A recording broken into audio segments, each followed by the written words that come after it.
I am Casey Frashante, professional astrologer. I thought today I'll do a presentation or give you guys a discussion about my favorite aspects in Synastry.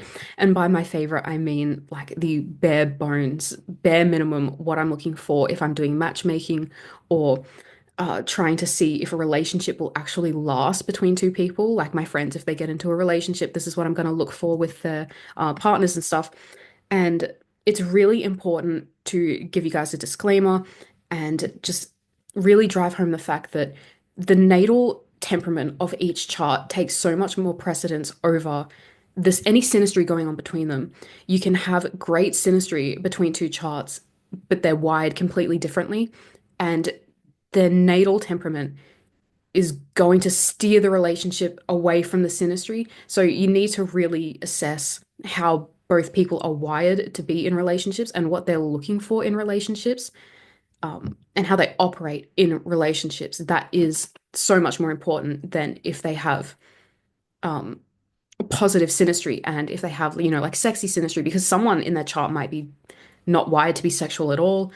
There might be great longevity in the synastry, and you have two hypersexual individuals that really doesn't work for them, in my opinion. So that's really important to look at as well.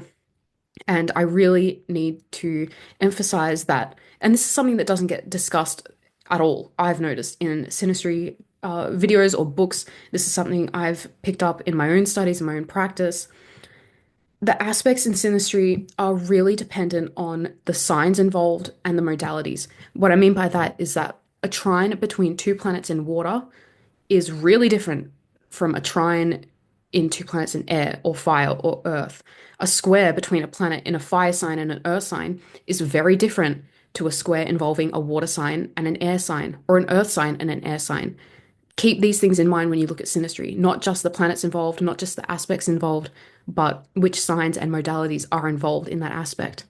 So jumping right in, and not jumping right in, I was thinking about doing like a best synastry, worst synastry, green flags I look for, red flags I look for, but because it's so nuanced and dependent on each person's natal chart, I don't really find that to be constructive. So I'm just talking about the bare minimum, what I look for in synastry, and the red flags I mentioned will just be the inverse of what I mentioned. So starting off, the best synastry I'm going to look for in a romantic connection is a Venus-Mars contact, and a red flag to that would be if there's no Venus-Mars contact.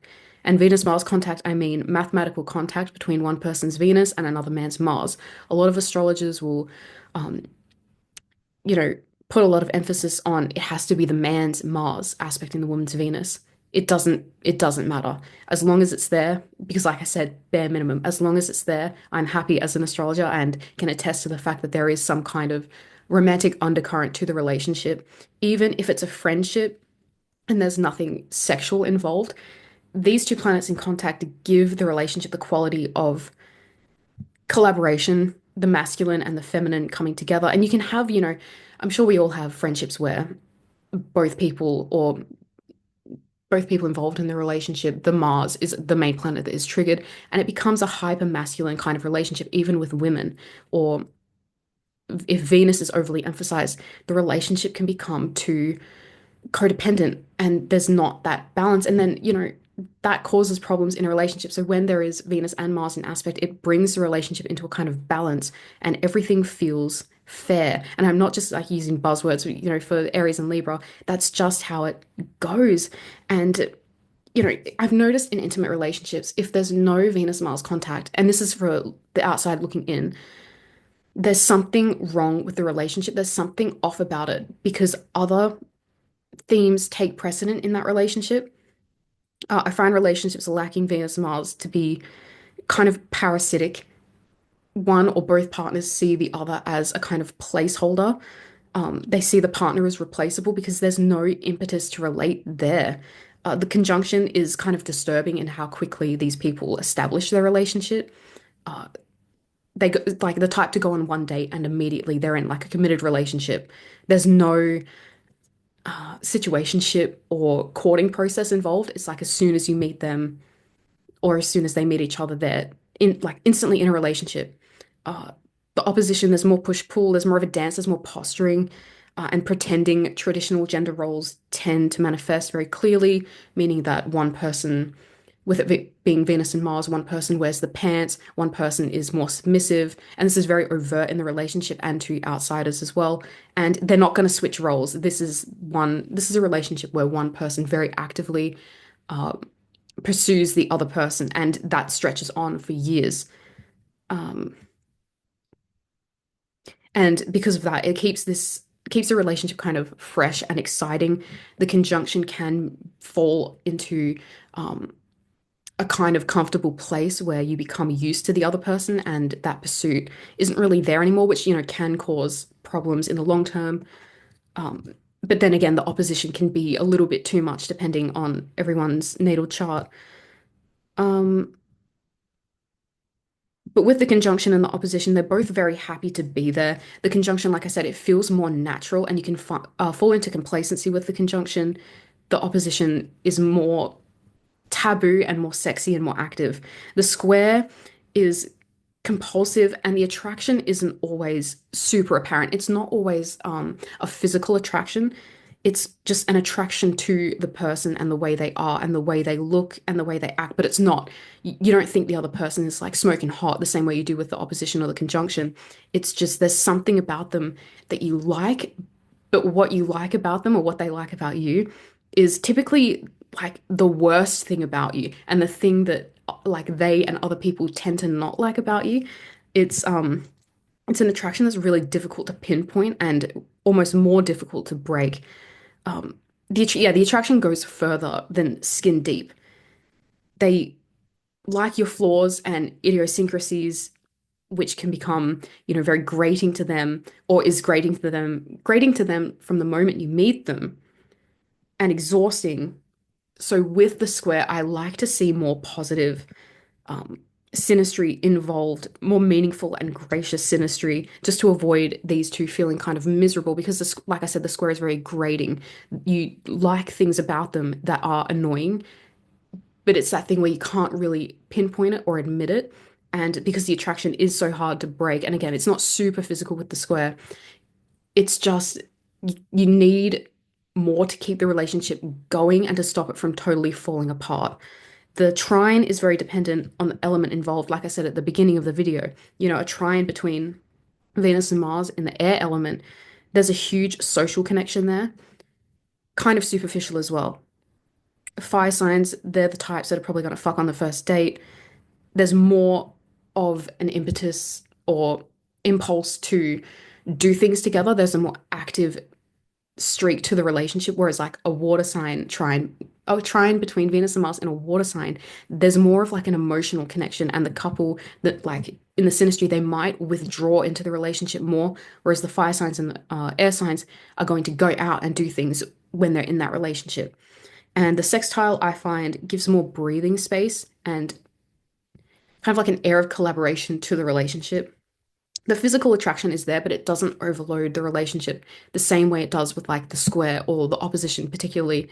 The opposition and the square, they're more likely to put up with bullshit in the relationship because they are so attracted to the person that they're willing to overlook certain things about, especially with the square, they're willing to overlook certain things about them because it's just so compulsive and they're kind of addicted to each other.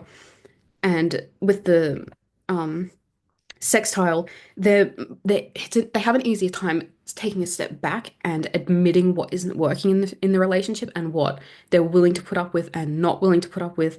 And because the physical attraction is there, but it's not super strong, it's not keeping them in the relationship the same way the opposition and the square keeps people in, broken or toxic relationships and things like that. And with the sextile as well, it's more likely they're able to remain friends after the breakup. The the conjunction probably isn't going to break up the opposition and the square. There's too many hurt feelings involved that it might be difficult for them to maintain any kind of civility with each other post breakup. The number two thing I look for is a sun moon contact, similarly to the Venus Mars contact. If there's no sun moon connection, does the relationship really exist? And again, I'm talking about intimate relationships, romantic relationships, relationships involving family members, totally different beast. Um, Sun moon contact is needed and absolutely necessary for a long-term relationship. I will make a video in the future about a point in each person's chart called the sun moon midpoint because that can negate if there's no sun moon contact in synastry. Um, but that is just too much for this video. I'll need to do a separate video in the future. But back to the mathematical context stuff. The conjunction between the sun and moon is a natural pairing. They really understand each other.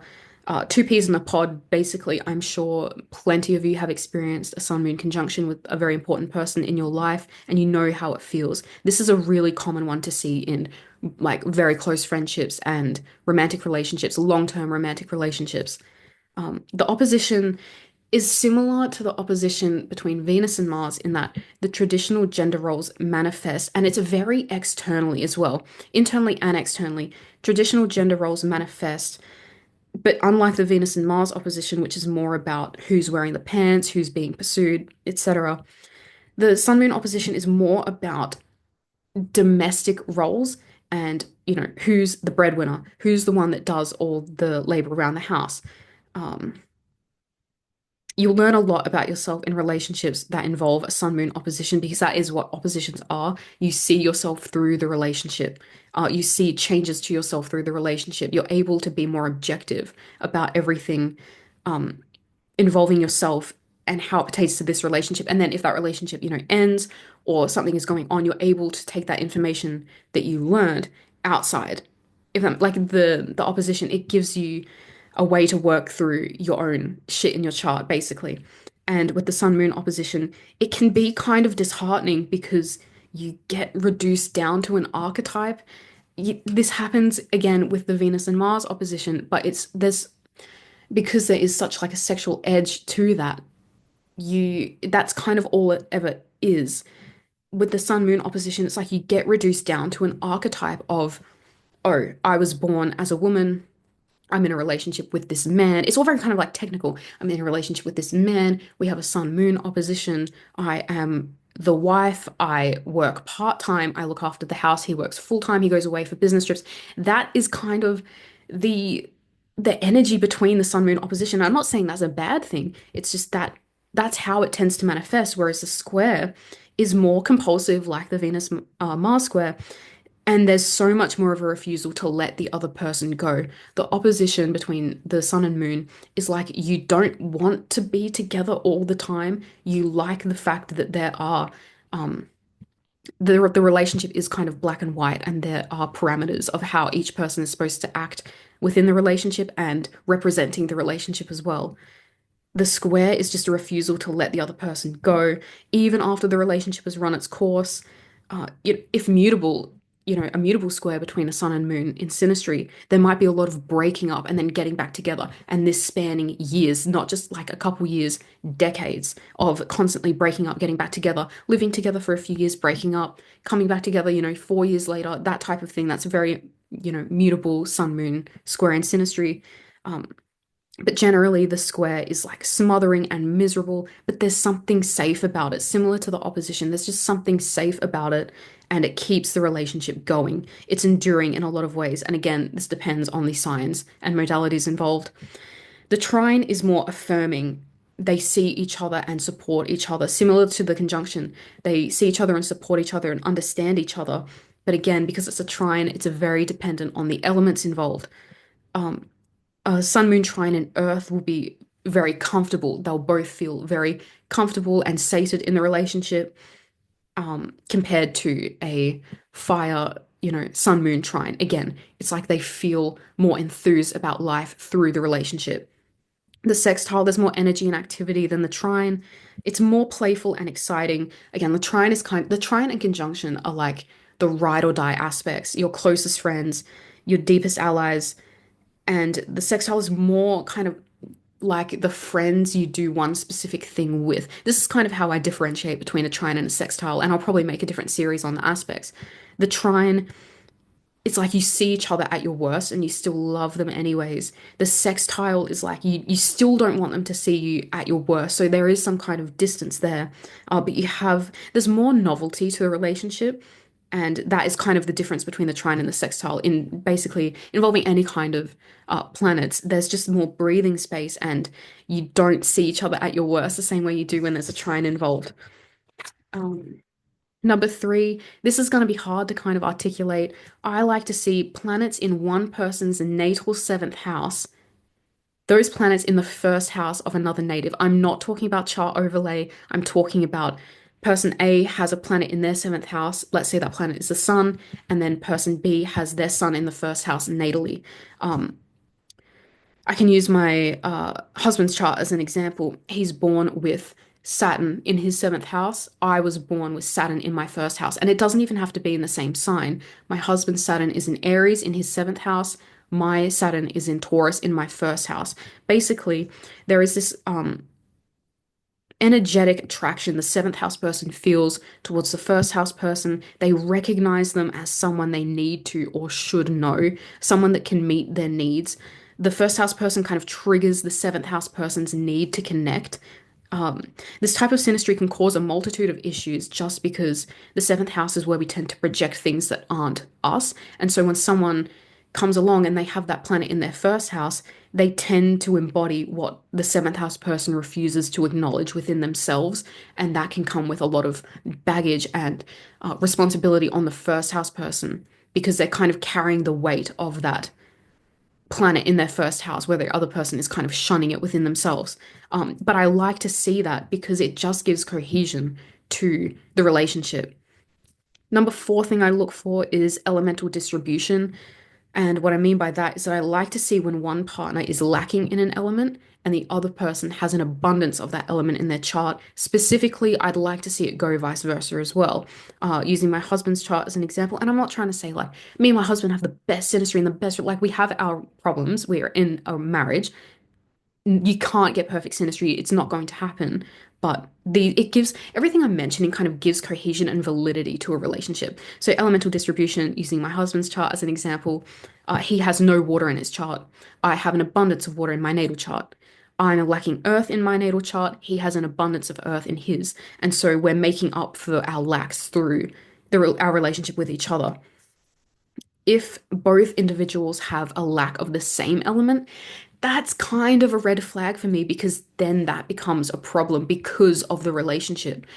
Because I'm lacking earth, if I was married to someone that also lacked earth in their natal chart, we would probably be bankrupt. We'd have a lot of issues with money, a lot of issues with sexuality as well.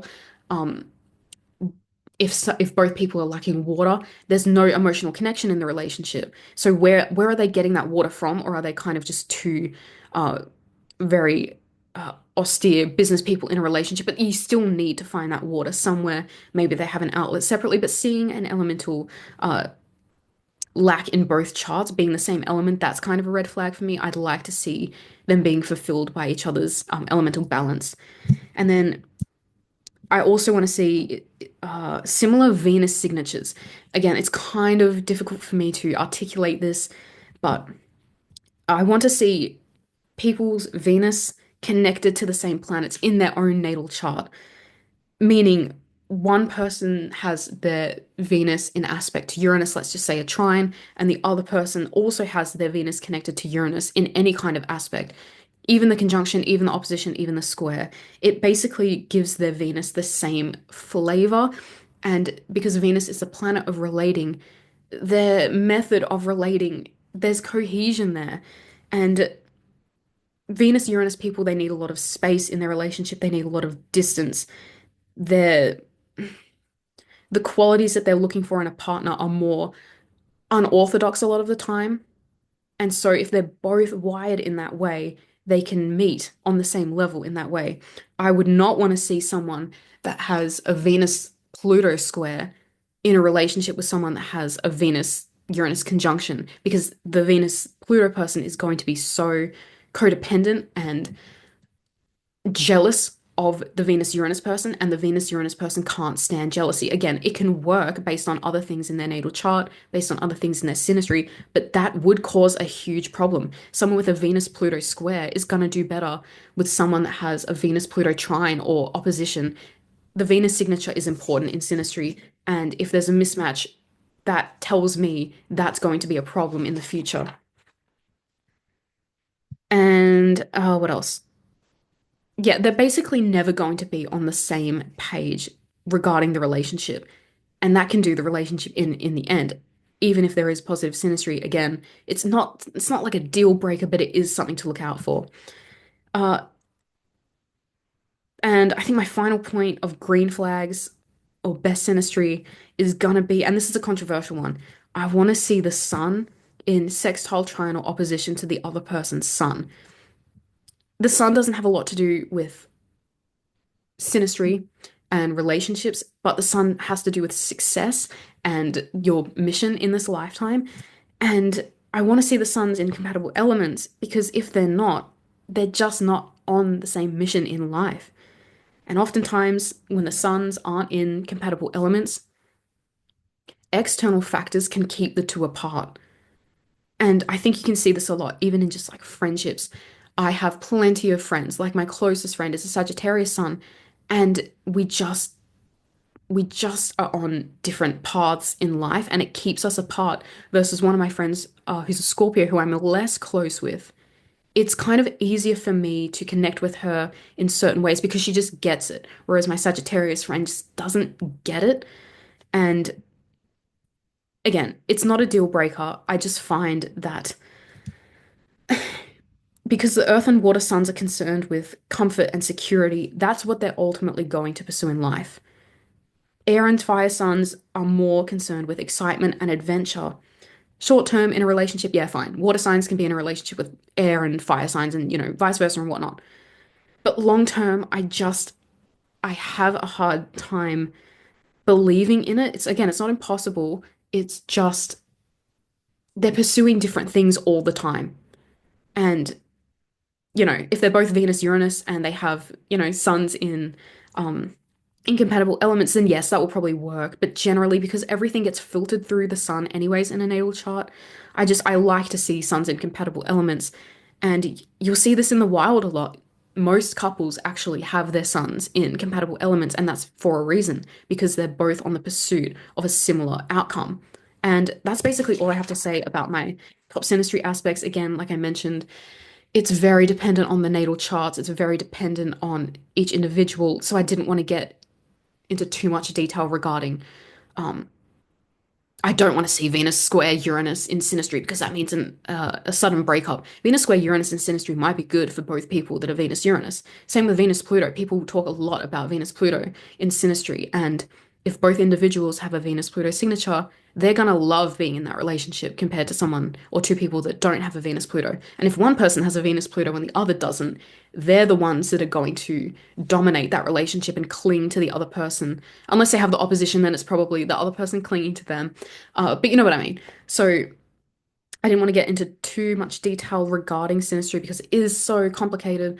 But those are the top, I think it was 6 things I want to see. Like, again, bare minimum, I want to see in Synastry just because, again, it gives cohesion and validity to the relationship. If one or all of these things are missing, I kind of just have a hard time believing there's any long-term validity to the relationship. Again, friendships, yeah, because you have distance there. Romantic relationships, I don't know. Successful ones, I don't know. That's just what I like to see. And the red flags would obviously be there being no Venus Mars contact, there being no Sun Moon contact. Um, Not so much about the person having one planet in their seventh and the other one having it in their first. That's just nice. Another red flag would be the elemental distribution, as I mentioned, both people lacking a certain element in their natal charts, and the Venus signature. Them having different Venus signatures would also be a red flag for me. And the suns in incompatible elements, yeah, that can be a red flag, but I can live with it. All right, see you in my next video. Bye.